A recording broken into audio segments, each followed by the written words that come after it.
जय श्री कृष्णा दोस्तों, कैसे हैं आप सभी। उम्मीद करता हूँ आप सभी अच्छे होंगे। आज अपन इस वीडियो में डिस्कस करने वाले हैं जीएसटी के एक theory chapters appeals and revisions, जो कि बहुत ही इंटरेस्टिंग चैप्टर्स हैं और एग्जाम में 4 to 6 मार्क्स के पूछे भी जाते हैं। तो अपन टारगेट रखते हैं विदिन 20 मिनट्स इसके सारे कंसेप्ट को फिनिश करने का। चैप्टर स्टार्ट करने से पहले हम लोग अपील्स एंड रिविजन्स की एक जनरल अंडरस्टैंडिंग्स बना लेते हैं। सपोज एक एग्जाम्पल लेते हैं। यह है मिस्टर अश्विनी, जिनको डिपार्टमेंट के तरफ से डिमांड ऑर्डर 70 करोड़ के आते हैं और अश्विनी को लगता है कि नहीं 20 करोड़ तक तो सही है, 50 करोड़ का कुछ डिपार्टमेंट ने मेरे साथ जास्ती करा, नाइंसाफ़ी करा, गलत करा मेरे साथ। अब मिस्टर अश्विनी क्या करेंगे, तो डिपार्टमेंट के अगेंस्ट में अपील में जाएंगे। अब अपील में जाने का एक टाइम लिमिट है, ये कब तक जाएंगे, विदिन 3 मंथ्स। अब ये 3 मंथ से क्यों, इसका एक लॉजिक है। जैसा कि पढ़ा गया जीएसटी में ये बातें लिखी भी गई है। अगर डिपार्टमेंट्स के डिमांड ऑर्डर्स आते हैं तो आपको विदिन 3 मंथ्स आपको पे कर देने होते हैं। तो या तो 3 महीने के भीतर में पे कर दो, नहीं तो 3 महीने के भीतर में फर्दर अपील में चले जाओ। अल्दो डिपार्टमेंट चाहे तो आपको 1 मंथ का एक्सटेंशन दे सकती है। अब डिपार्टमेंट भी अपील्स में जा सकते हैं। अब यहाँ पे थोड़ा डाउट आता होगा कि एप्लीकेंट का तो समझ में आ रहा है, अश्विनी का तो समझ में आ रहा है कि अपील्स में क्यों जा रहे हैं। अब डिपार्टमेंट खुद के ऑर्डर के अगेंस्ट में अपील्स में क्यों जा रही है भाई, ऐसा क्या चुल मच गया डिपार्टमेंट्स को।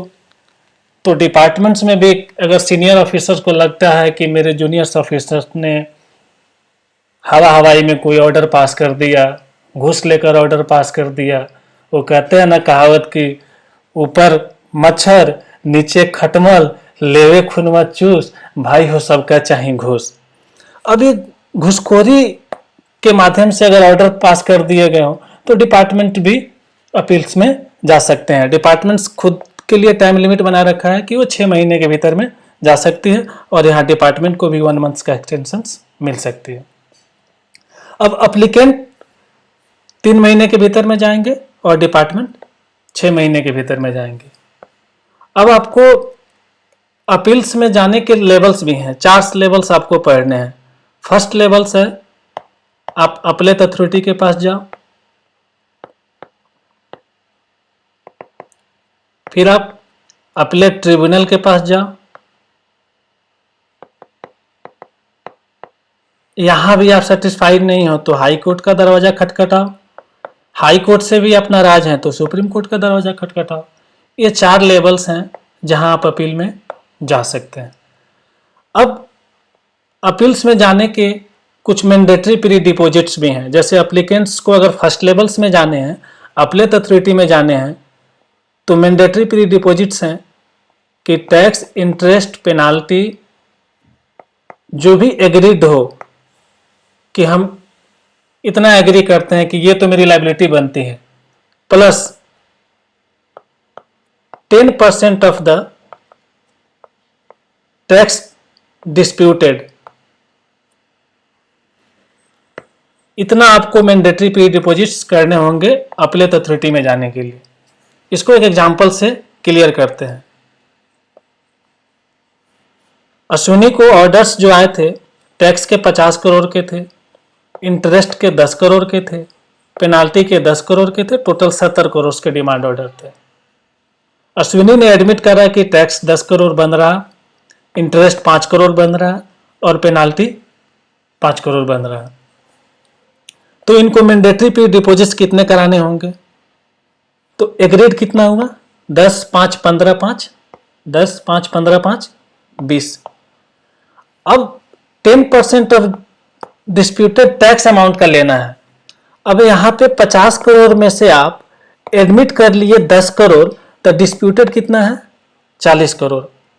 तो 40 करोड़ का 10% निकालिए, 4 करोड़, तो 20 और 4, 24 करोड़ आपको मैंडेटरी प्री डिपॉजिट्स करने होंगे फर्स्ट लेवल्स में आपको अपील्स करने के लिए।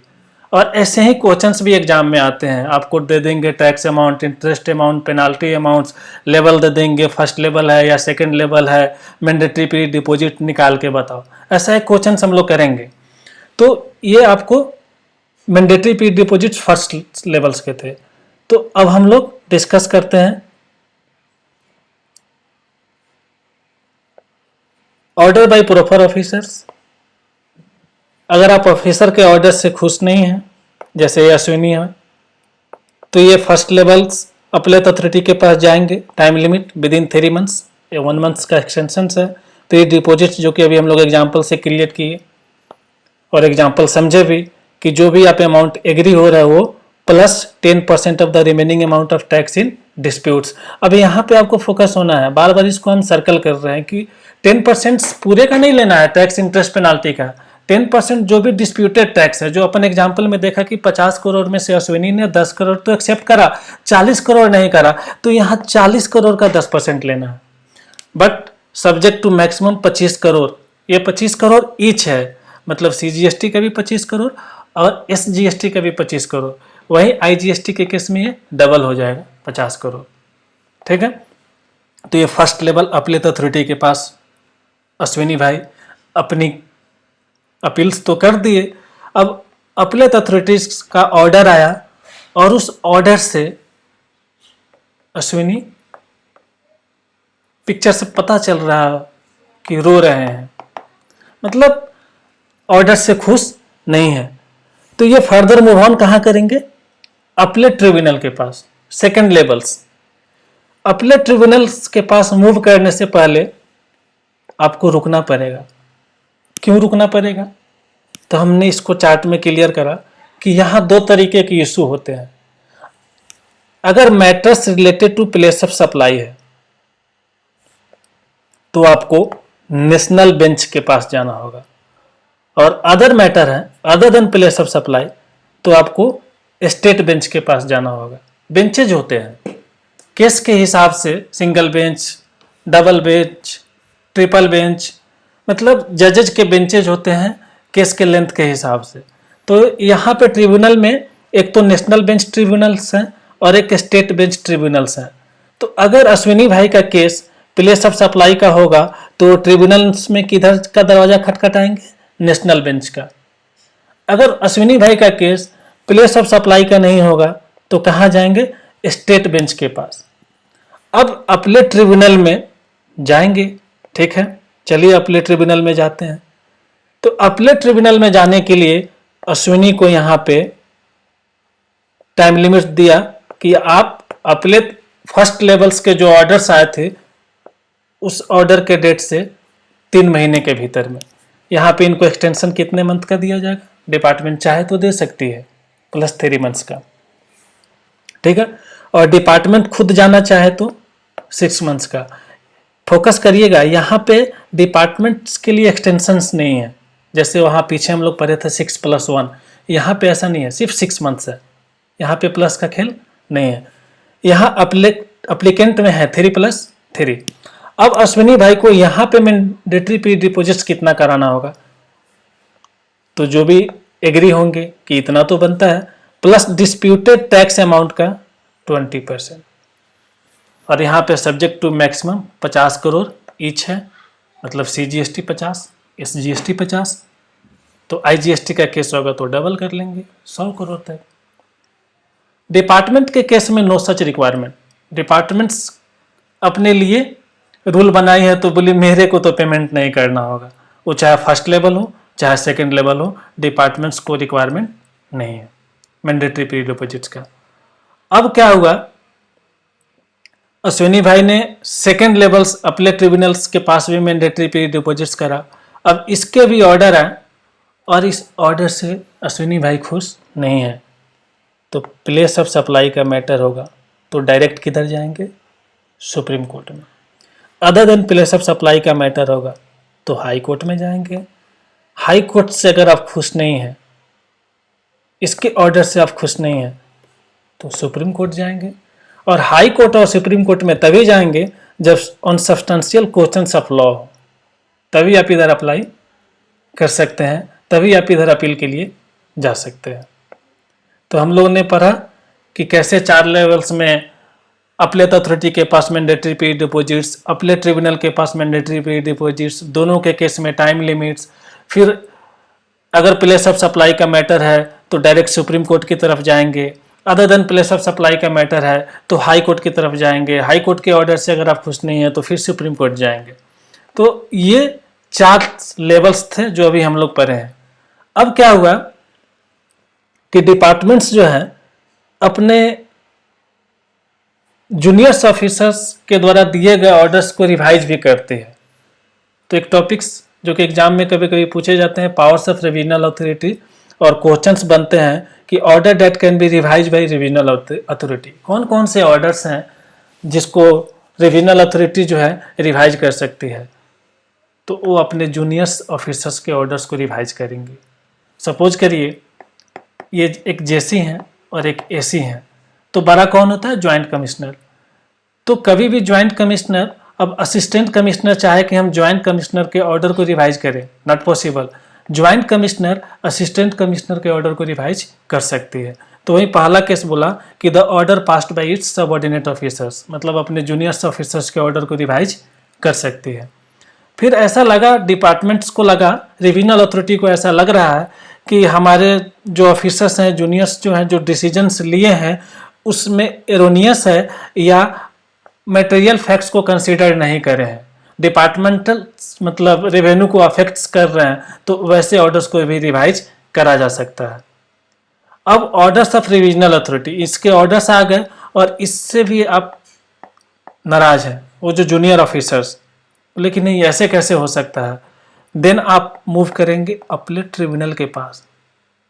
यहाँ पे फर्स्ट लेवल में आपको नहीं जाना है, फर्स्ट लेवल जो अपीलेट अथॉरिटी था, क्योंकि ये अपीलेट अथॉरिटी और रिवीजनल अथॉरिटी एक पैरेलल लेवल पे होते हैं, बस नाम अलग अलग है। इनका नाम रख दिया, दोनों डिपार्टमेंट के ही लोग हैं, इनका नाम रख दिया अपीलेट अथॉरिटी और इनका नाम रख दिया रिवीजनल अथॉरिटी, पैरेलल लेवल पे है।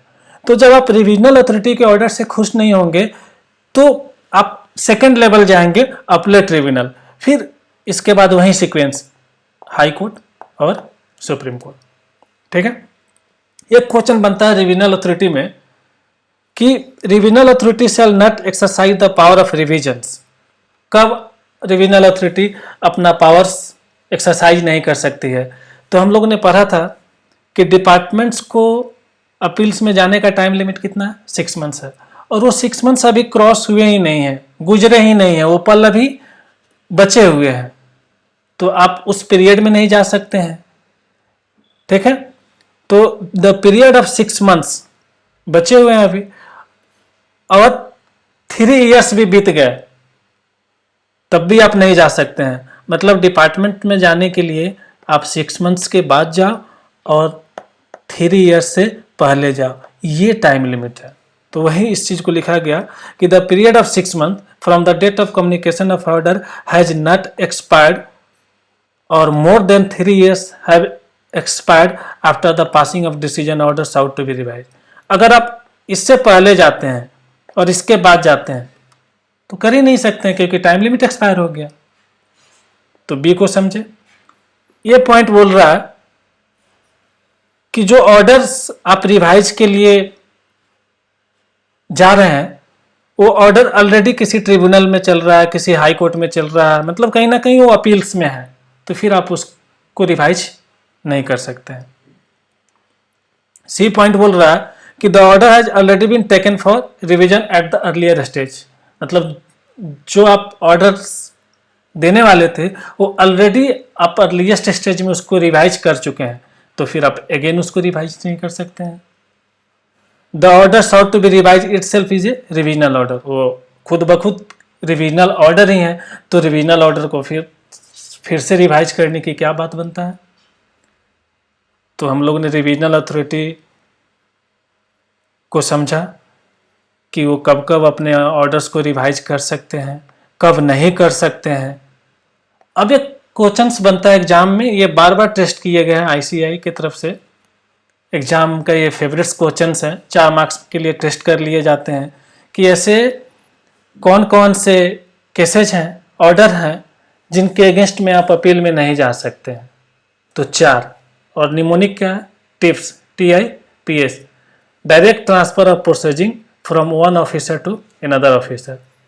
दूसरा, an order passed under section 80, ये क्या है? जहां payment of tax in instalment की बात करता है। तीसरा, an order sanction prosecution under the act. D, an order pertaining to seizure और retention of the books of account register other documents. तो इसको याद रखना है। T for transfer of processing, I for instalment payment, P for prosecution, S for seizure और retention of books of account, TIPS। अब कुछ exceptional circumstances है जहां पे एडिशनल एविडेंस को प्रोड्यूस करने दिया जाता है। Exceptional circumstances way the production of additional evidence will be allowed. वो कौन कौन से एक्सेप्शनल सर्कमस्टांसेज हैं? तो ये जनरल थिंकिंग की बात है कि अगर आपको कोई डॉक्यूमेंट कहीं देना है और वो नेसेसरी है और आपको उस समय मतलब आपका जो सीनियर था आपको मना कर दिया कि मैं नहीं लूँगा, और वो नीड है मतलब उसको देना जरूरी था, तो आप उसको एडमिट कर सकते हैं। वही बोला, refuse to admit evidence which ought to have been admitted. जरूरी था बट रिफ्यूज कर दिया गया, तो भाई उसको एडमिट कर लिए जाएंगे। या आपको रोका गया, मतलब आप कोर्ट में जा रहे थे कोई डॉक्यूमेंट प्रोड्यूस करने और बीच रास्ते में ही आपको घेर लिया गया, मतलब आपको जबरदस्ती रोका गया, तो फिर उस एविडेंस को भी एडमिट कर लिए जाएंगे। या आपके अगेंस्ट में order without OOBH, without OOBH मतलब अपॉर्चुनिटी ऑफ बीइंग हर्ट दिए बिना ऑर्डर पास कर दिया गया, तो वैसे केस में एविडेंस जो है एडिशनल एविडेंस एडमिट कर लिए जाएंगे। तो कुल मिला के अपील्स एंड रिविजन्स में इसी 4 लेवल्स के बारे में पढ़ने थे। अपील्स में डिपार्टमेंट कब जाएंगे, अप्लीकेंट कब जाएंगे, अपील्स के लेवल्स कितने हैं, कौन कौन से ऑर्डर्स हैं जिसके अगेंस्ट में आप अपील में नहीं जा सकते हैं, रिविजनल अथॉरिटी के पावर थे कि वो कब कब अपने ऑर्डर्स को मतलब रिवाइज कर सकते हैं, कब नहीं कर सकते हैं। एक्सेप्शनल सर्कमस्टांसेज हम लोग ने लास्ट में पढ़ा कि जहाँ पे आप एडिशनल एविडेंस को एडमिट करते हैं, तो इसके तीनों केस को समझे। अब हम लोग इस चैप्टर्स के क्वेश्चंस करते हैं। देखिए, in order dated 20 August the joint commissioner of CGST has confirmed IGST। देखिए, ये मैटर IGST का है, ठीक है। डिमांड कितने का है? 280 करोड़ का। The company is disputing entire demand of IGST, entire, पूरा का पूरा डिस्प्यूट में है, ठीक है। And wants to know the amount of pre deposits, और वो जानना चाहता है कि कितना प्री डिपोजिट बनेगा। It has to make under the IGST for appeal before appellate authority. ये फर्स्ट लेवल ऑफ अपील्स है, ठीक है। अब आपको बताना है मैंडेटरी प्री डिपोजिट्स क्या बनेगा। तो फर्स्ट लेवल से हम लोग क्या पढ़े थे कि 10% of the disputed tax plus agreed amount, plus agreed amount. Agreed amount तो यहाँ 0 है, क्यों? क्योंकि क्वेश्चंस में क्लियर कर दिया कि पूरा का पूरा इंटायर अमाउंट ही डिस्प्यूटेड है। तो अब 280 करोड़ का आप 10% निकालेंगे तो कितना होगा? 28 करोड़। और फर्स्ट लेवल में IGST के केस में मैक्सिमम कितना था? 50 करोड़। तो 28 करोड़ और 50 करोड़ दोनों में लोअर क्या है? 28 करोड़। तो देखिए आंसर्स में नीचे 28 करोड़। अब आगे देखिए क्वेश्चन पूछता है, assuming that the appellate authority also confirms the order. Appellate authority मतलब फर्स्ट लेवल्स का ऑर्डर्स आ गया, and company wants to file an appeal before the appellate tribunal. मतलब कंपनी अभी भी नहीं रुकेगी, कंपनी अब सेकंड लेवल्स में जाएगी अपीलेट ट्रिब्यूनल में। देन क्या बनेंगे? Mandatory pre deposits. तो उस केस में हम लोग पढ़े थे एग्रीड अमाउंट, जो कि इस केस में 0 है, और डिस्प्यूटेड टैक्स का 20%, तो कितना होता है? 56 करोड़। और यहाँ पे सेकेंड लेवल्स में क्या थे? मैक्सिमम 100 करोड़। तो 56 करोड़ और 100 करोड़ में लोएस्ट क्या है? 56 करोड़। देखिए आंसर 56 करोड़। ऐसे ही क्वेश्चंस आते हैं एग्जाम में, ऐसे ही आपसे मैंडेटरी प्री डिपोजिट निकालने के लिए 4 to 6 मार्क्स के पूछ लिए जाएंगे। या थ्योरी में ऐसे क्वेश्चन बनते हैं कि specify the order against which no appeals can be filed. देखिए हमने बगल में ही लिख रखा टिप्स, जो भी हम लोग पढ़े कि वैसे कौन कौन से केसेस थे जिसके अगेंस्ट में आप अपील्स में नहीं जा सकते हैं। 4 पॉइंट लिखिए और 4 नंबर लेके आइए। तो appeals and revisions concept with questions हम लोग अभी कवर अप किए। इस वीडियो को यहीं पे रोकते हैं, फिर हम लोग नेक्स्ट चैप्टर सप्लाई का रिवीजन सीरीज लेके आएंगे। फिलहाल इस चैप्टर को हम लोग यहीं पे रुकते हैं। तब तक अपील्स एंड रिविजन्स के कंसेप्ट को रिवाइज करिए। फिर अगली वीडियो में मिलते हैं। जय श्री कृष्णा।